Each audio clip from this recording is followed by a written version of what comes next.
ಕರ್ನಾಟಕದ ಪ್ರಸಿದ್ಧ ಶಿಕ್ಷಣ ತಜ್ಞ ದಿವಂಗತ ಎಂಎಸ್ ರಾಮಯ್ಯನವರ ಪುತ್ರರಾದ ಮಾಜಿ ಶಾಸಕರು ಹಾಲಿ ವಿಧಾನ ಪರಿಷತ್ ಸದಸ್ಯರೂ ಆಗಿರುವ ಶ್ರೀ ಎಂಆರ್ ಸೀತಾರಾಮ್ ಅವರ ಮೊದಲನೇ ಪುತ್ರ ಶ್ರೀ ರಕ್ಷಾರಾಮಯ್ಯ.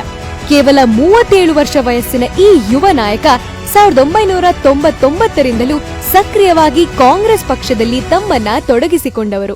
ಮಲ್ಲೇಶ್ವರಂ ಕಾಂಗ್ರೆಸ್ ಘಟಕ ಪ್ರಧಾನ ಕಾರ್ಯದರ್ಶಿ, ಬೆಂಗಳೂರು ಜಿಲ್ಲಾ ಯುವ ಕಾಂಗ್ರೆಸ್ ಉಪಾಧ್ಯಕ್ಷ, ಕೆವೈಸಿಸಿ ರಾಜ್ಯಾಧ್ಯಕ್ಷ, ಐವೈಸಿ ರಾಷ್ಟ್ರೀಯ ಪ್ರಧಾನ ಕಾರ್ಯದರ್ಶಿ, ಎಐಸಿಸಿ ಸದಸ್ಯ, ಪೆಹ್ಲಾ ವೋಟ್ ಅಭಿಯಾನದ ರಾಷ್ಟ್ರೀಯ ಉಸ್ತುವಾರಿಕೆ, ಕರ್ನಾಟಕ ಟೇಬಲ್ ಟೆನ್ನಿಸ್ ಅಸೋಸಿಯೇಷನ್ ಅಧ್ಯಕ್ಷ ಹೀಗೆ ಹಲವಾರು ಪ್ರಮುಖ ಹುದ್ದೆಗಳನ್ನು ನಿರ್ವಹಿಸುತ್ತಲೇ ಕರಾಳ ಕೋವಿಡ್ ಸಮಯವೂ ಸೇರಿದಂತೆ ನಿರಂತರವಾಗಿ ಸಮಾಜ ಸೇವೆಯಲ್ಲಿ ತೊಡಗಿಸಿಕೊಂಡಿರುವ ರಕ್ಷಾರಾಮಯ್ಯ ನಮ್ಮ ಚಿಕ್ಕಬಳ್ಳಾಪುರ ಲೋಕಸಭಾ ಕ್ಷೇತ್ರದ ಕಾಂಗ್ರೆಸ್ ಅಭ್ಯರ್ಥಿಯಾಗಿ ಸ್ಪರ್ಧಿಸುತ್ತಿದ್ದಾರೆ.